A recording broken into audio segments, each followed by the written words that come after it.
Welcome to 3 Count Commentaries. This is your host, MagMongoSlade. Today, we're going to talk about NXT from November 21st, 2023. No real news and notes because NXT hasn't been getting in any trouble, nor has anybody been complaining too much.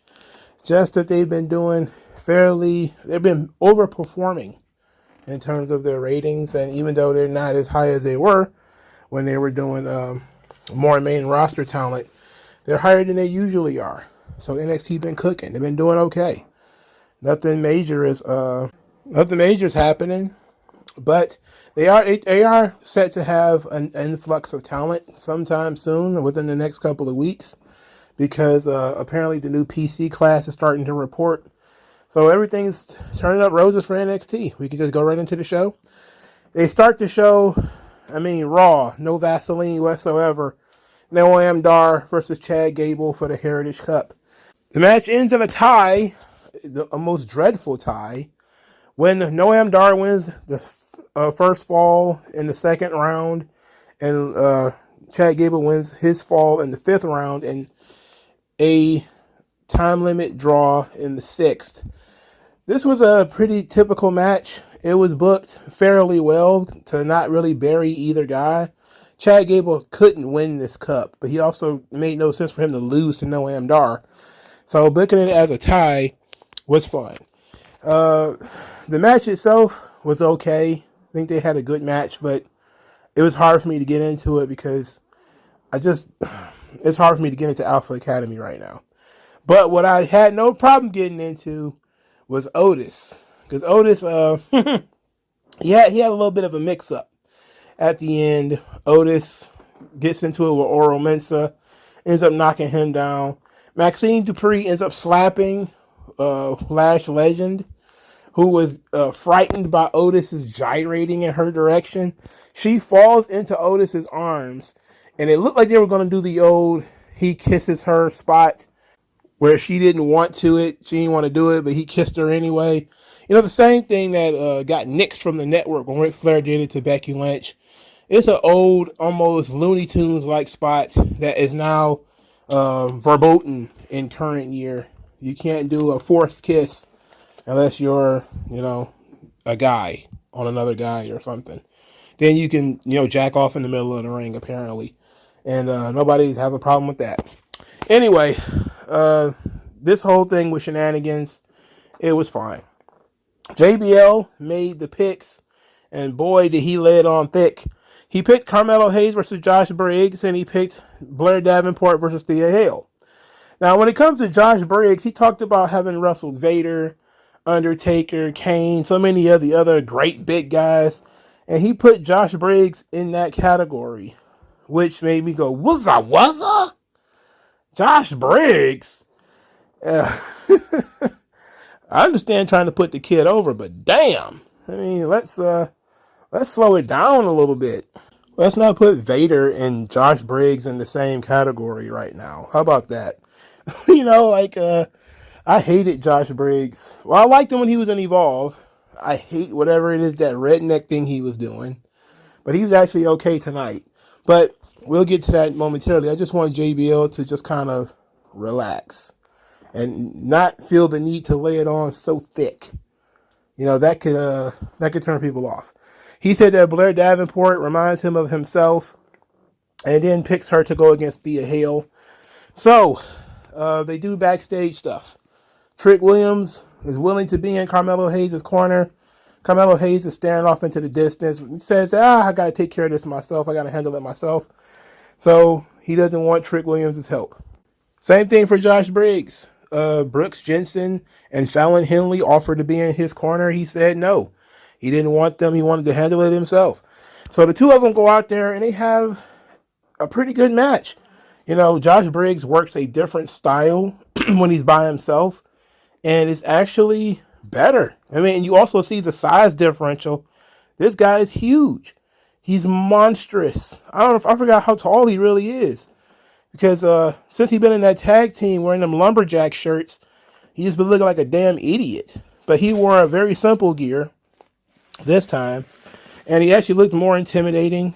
He looked like a more could you say more charismatic, more interesting version of Dijak? You know, he just, I don't know, he felt more like a big deal wrestling in this match. And maybe it was the opportunity, I guess. But Lexis King comes out, distracts Carmelo Hayes, and causes Carmelo Hayes to lose. Carmelo Hayes lost to Josh Briggs' moonsault. Brother. This was a stiff one. This one didn't make me mad. Like, honestly, I was okay with it because, one, it continued the story between Carmelo Hayes, Trick Williams, and Lexis King. Two, it actually elevates somebody new and different. Carmelo Hayes has been in the title picture for over a year. I mean, finally moving him out of the way and getting somebody else in there. As for starters, it's officially moving towards it's Trick Williams' time in the spotlight. So that's good. I don't like Dijak and Josh Briggs being in the match. I think they're a little too similar stylistically, even though, Dijak is a better wrestler, while I probably like Briggs a little bit more. But this didn't piss me off. It didn't upset me as much as some would think, because I am a big fan of Carmelo Hayes. But I was very intrigued. And it goes to show that if you do something in story that makes sense, people can accept, oddball wins and losses, because this was a very odd decision, but it was made in story. After the match, Briggs is backstage. He's excited. Tiffany Stratton approaches him. She kind of gives him a light congratulations. They spend like 2 or 3 seconds together. But Fallon Henley saw it, and she's got an attitude. She wants to know what all this is about. Josh Briggs is like, it's nothing. It's no big deal. And it really was no big deal. She really didn't want anything. But, Fallon Henley, I guess, is still feuding with Tiffany Stratton. I'm not sure how that works. They had one match. It was at least 2 or 3 weeks ago, and they haven't crossed paths since. But, okay. They're starting to do something with Josh Briggs now. All right. We'll see. Okay, so Chase University is under investigation. And because Chase University is under investigation, Andre Chase and Duke Hudson are not there. So Thea Hale has forgotten her character for the last 2 months, which is that she's no longer, the happy-go-lucky student of Chase U, and she's supposed to be trying to be a little bit more mature. But because the character is kind of bipolar right now in terms of she slides back and forth, she now was backstage concerned that she had to have a match without Andre Chase and Duke Hudson being there. JC Jane gave her a pep talk, said she's always got her back, and she'll always have her back. And so they have the match, Blair Davenport versus Thea Hale. Now, they have been slowly but surely turning Thea Hale heel, but they needed a baby face for Blair Davenport to fight, so Thea Hale was the one. Except, they did a spot where Thea Hale had the advantage, and she was trying to fire up the student section, but they weren't interested. They didn't care. And that was kind of hurtful to Thea Hale. Like, she kind of, a little surprised that the student section wasn't on her side. And that caused her to lose to the weakest Kamigoye of all time. I mean, they really do need to tighten up on these knee strikes in NXT. I mean, I know, you don't got to tear people's block off, but missing them by a mile on television is pretty nutty. Blair Davenport and Trick Williams, really, if you're going to throw a knee strike, please tighten up on it. Make it look decent. For Christ's sake, this is like a bad Broadway play at this point. Blair Davenport is the right person. It's about that time for her to be the top heel in the company. Top heel in NXT. I definitely think she's going to get a big push when she goes to the main roster. I see a lot in Blair Davenport. She's not much in the way of talking, but she can work. And her work is more, and she's more charismatic than some of the other people who have a similar wrestling style, like Shayna Baszler, for instance. And she's more charismatic, younger, better looking, than her. So that ought to work out just fine. Thea Hale is also quite good. The issue is they are still on the fence about her character, but I can see this being the thing that pushes her over, as Andre Chase and Duke Hudson wasn't there for her. but JC Jane was, and even JC Jane even tried to cheat on her behalf, helping by distracting Blair Davenport and a bunch of other things, but it just didn't go her way this time. So Blair Davenport is in the Iron Survivor Challenge, and if you ask me, she should win it, and she probably won't, but she should. All right, Stacks and Tony D'Angelo, they're having a celebratory dinner, and they meet Adriana Rizzo, who she was announced on NXT Twitter. That's her name. This woman who speaks with a very aggressive Italian accent. I'm talking like she sounds like she's in a movie. That can in no way be a real accent. I mean, she sounds like she's straight out of a TV show. I don't know, NXT is a TV show, but for Christ's sake, where did you get this accent from? It's very aggressive. It's very aggressive New York Italian accent. Anyway, Tony D'Angelo's envelopes, they're very affected by inflation and taxes. So he lives in our world. I'm pretty sure he's not happy about that. What he also probably not happy about, other than how that pasta looked kind of dry, was that he was attacked by the Mexicans. I'm sorry, Humberto Carrillo and Angel Garza, the Garzas as I call them, in the parking lot, which is the first parking lot attack that we've had in a long time. Then the Garzas won a tag team title match. Stacks and Tony D'Angelo will give it to them next week. Also, earlier in the night, Angel Garza and Humberto Carrillo defeated Idris Enofe and Malik Blade. I've talked every time about Idris Enofe and Malik Blade and how those guys they should be doing more with them. And it's a shame that these guys are not getting more of an opportunity. It's very stupid. It's stupid. When you look at the kind of guys that they're pushing, and they've got these kinds of guys who seem to have some talent and are very entertaining, sitting on the bench or doing jobs, seems very unfair to me.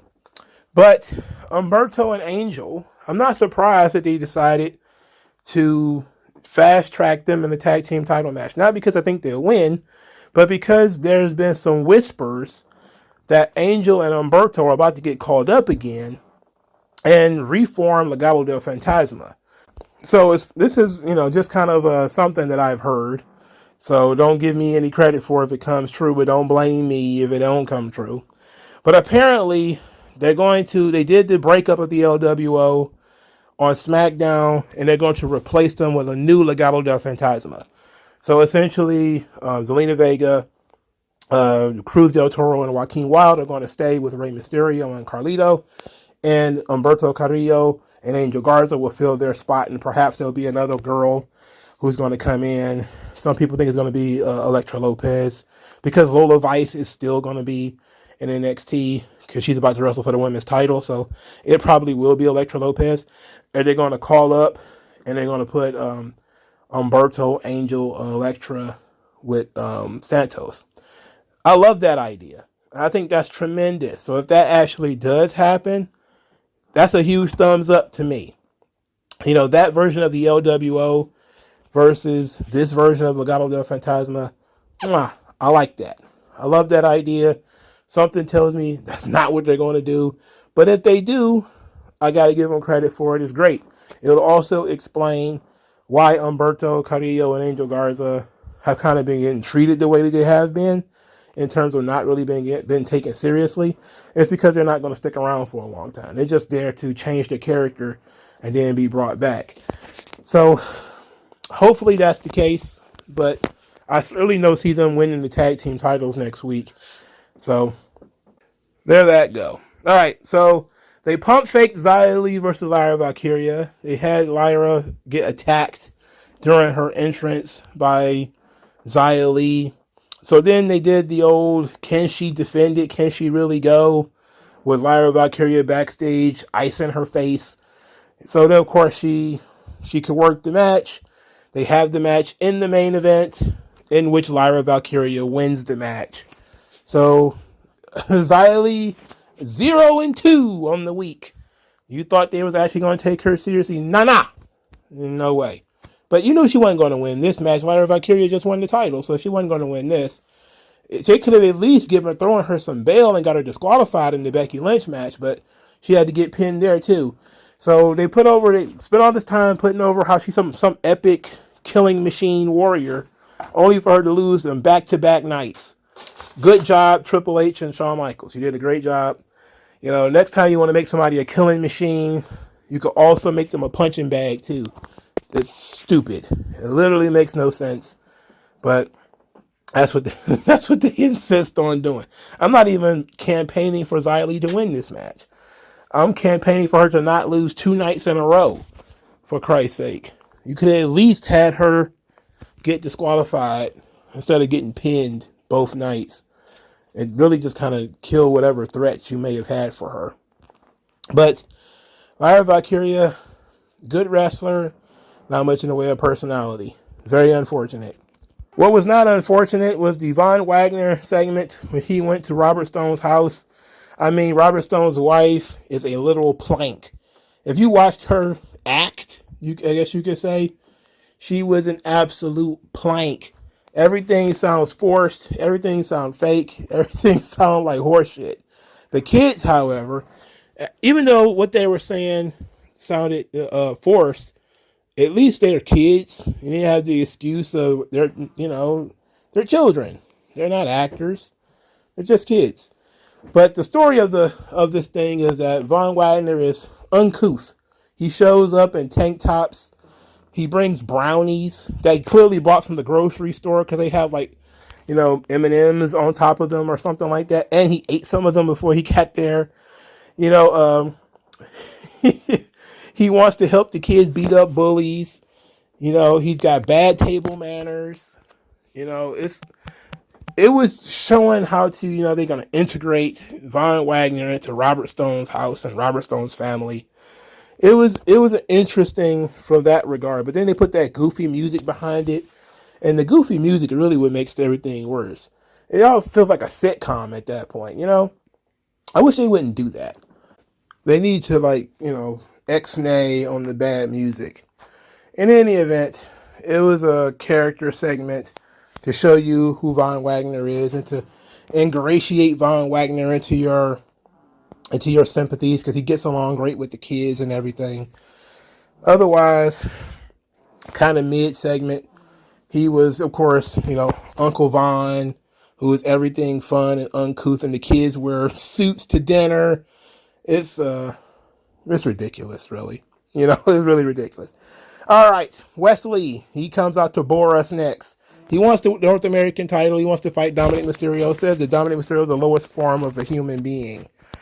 Then he said he felt like he belonged when he was a North American champion. Felt like people accepted him more when he was North American champion. And he wants that back. Before we get into Dominic's response, let's pause it right here. If you have to be a champion to be accepted, then you're probably not that great. Something's wrong if you can't be accepted how you are. You have to be a champion. There's something incorrect going on here. There's something amiss. There's something afoot. Something askew in this situation, okay? I felt like you guys really liked me when I was the champion. I don't think you like me if I'm not the champion. Dork.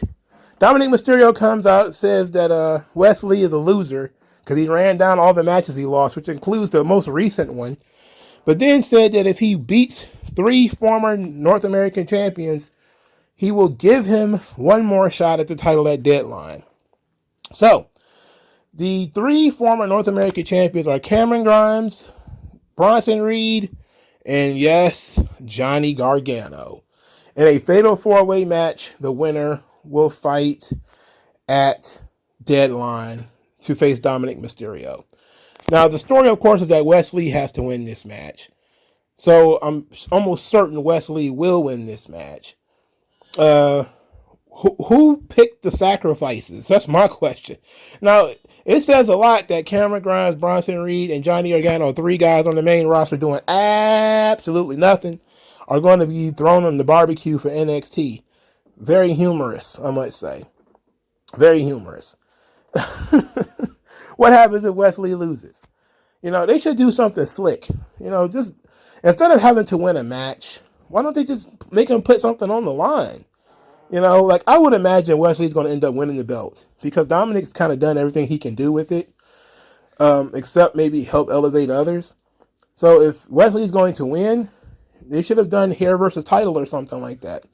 That would have been interesting at the very least. And something where Dominic can humiliate him more if he wins. Rather than, here, you have to beat these three guys who aren't doing anything. Oh, great. Another fatal four-way. Very creative. So sick of this. This sucks so bad. Jesus Christ. All right, so they did a character breakdown of Ilya Dragunov and Baron Corbin. So it was a Baron Corbin voiceover as he discusses the lifestyle of Ilya Dragunov, which includes his family still being in Germany, and he's way over here in the United States. You know, he always puts himself second, so now he's living in a cold, empty apartment with nothing but his NXT title and talking to his son via video screen. Meanwhile, Baron Corbin lives in a mansion where he wakes up with his wife and children every day. He kisses them before he goes off to work. And he has all this, you know, the money and the fame and all this kind of stuff. And the only thing to make his life complete after burning the ships of the past is to be the NXT champion. It was a really good segment, I think, in terms of telling the two characters apart. I don't understand why they insist on telling us about Baron Corbin's lifestyle and his mansions and his, you know, $100,000 Maseratis or whatever the hell else he got. I don't understand, like, what that's about. Like, why do we keep mentioning how rich he is? Doesn't seem to be a part of his character at all. Outside of he just talks about it a lot. You know, like the Happy Corbin gimmick did that, right? I thought we burnt that ship. I don't know. I'm asking too many questions, I know. But, old Dragunov, can he not afford to bring his wife to the United States and have them live here? Or is it like he doesn't want them to live here? I don't know. That's a really important question we should be asking. You know, like, okay, you travel halfway across the world to live your dream, but there's motherfuckers crossing the border with next to nothing, bringing everything they own on their back. What's your excuse, Dragunov? What's your excuse to not bring your little bitty son over here? You too good for Florida? Anyway, it was a good segment. Charlie Dempsey lost to LGBT Tatanka, and they jumped him after the match, and that was pretty much it. Another great segment was Ariana Grace. Ariana Grace did a video package. This was a great vignette about her being a beauty queen and how she was the victim of an unprovoked, unnoticed, and unpunished attack by one Carmen Petrovich. Then she says that she, as a beauty queen, can find the beauty in anything except Carmen Petrovich and the NXT universe. And she says that people cheered when she was attacked. So she begs them to seek medical help, which she guessed meant psychiatric help, and also for them to bathe with soap. I popped on that. She said she almost passed out standing out there. Almost, yeah, that was very good. So she ends the promo with, you know, she respects everyone and she loves us. But she wants the NXT universe to bathe because they stink, which is, you know, probably some of the truest words ever spoken on this show. All right, so next week they're going to finally talk about what the hell's going on with Chase University, and there's probably going to be some other stuff too. Tag team titles are on the line. They're going to do the last round of Iron Survivor Challenge stuff. So this week was very straightforward. They didn't do a lot in terms of angles and characters. Lexis King is still involved with Carmelo Hayes. That's really pissing off a lot of people. They don't want Lexis King, and they hate him. Let's just be honest. They hate that guy. Anything he does just gets an incredible amount of hate. Posted a selfie. This is just for kicks. And Lexis King posted a selfie that says, "How are all my haters doing today? Be sure to tune into NXT tonight on USA Network like the good little peasants you are. Long live Lexis King." And then he posted a picture. And then the picture is hilarious because his sunglasses are crooked. He got that crazy beard. The beard is nuts. The beard lining is crazy. It's it's completely out of line. But people decided they was going to go into the comment section and roast him. Now, some of these are not too bad. Some of them are just funny. They're not coming from a mean-spirited place. It's just that he looks weird. So here's one of the funny ones. My brother, you gotta lay off that just for men. You look and built like a Puerto Rican barber. And he does look somewhat Puerto Rican with this haircut. It's hilarious. It's the beard that's really hilarious. The beard is hilarious. I can't stop laughing at it. Somebody says, how is his hair so frizzy and so greasy at the same time? Also, the beard transplant is so weird. Somebody said, this is the gayest chin strap I have ever seen. No wonder you named yourself after your sisters. Ooh. Somebody says, your Paul Wall looking ass. Yeah, he does look like Paul Wall. It's just hilarious, bro. That beard is some hilarious shit. Somebody says, goodness gracious, he's a handsome fellow, and I'm hoping he will do well in NXT, but I cannot tolerate that horrendous facial hair. Please shave your beard. He looks like a plastic surgeon's botched patient. Oh my God. Whew. I mean, people just ripping on him. All he did was post a picture with these crooked ass glasses. The glasses are crooked. Nobody even noticed that because they're talking about the beard. And the beard is hilarious. I can't stop looking at it. Every time.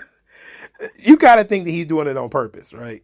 Like he literally did the chin strap thing on purpose, and it's fucking working because it's over, bro. That joint is over. All right. That's the most over facial hair in the business right now, dog. And all it is just weird. It's just awkward looking. And it's over with everybody. But there's some people who legitimately hate him. And him getting a push to be feuding with Carmelo Hayes and Trick Williams, they don't like that. I don't think the storyline needs a Lexis King involvement.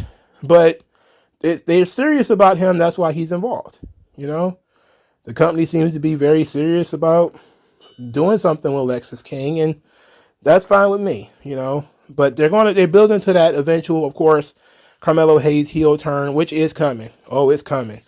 And it's going to be crazy. That's going to be interesting.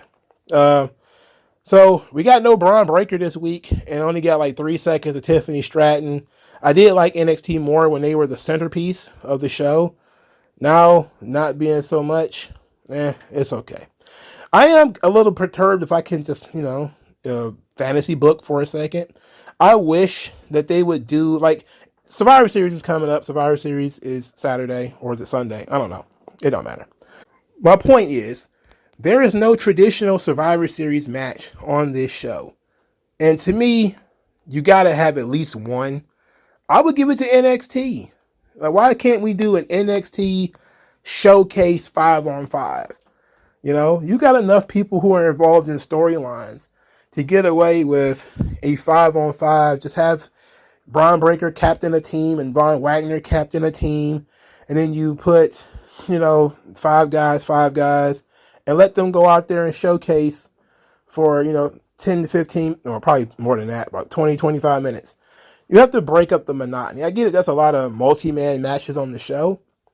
But NXT has always been about respecting the past while also pushing things forward. And since, Triple H is not interested in doing Survivor Series matches, let NXT do them.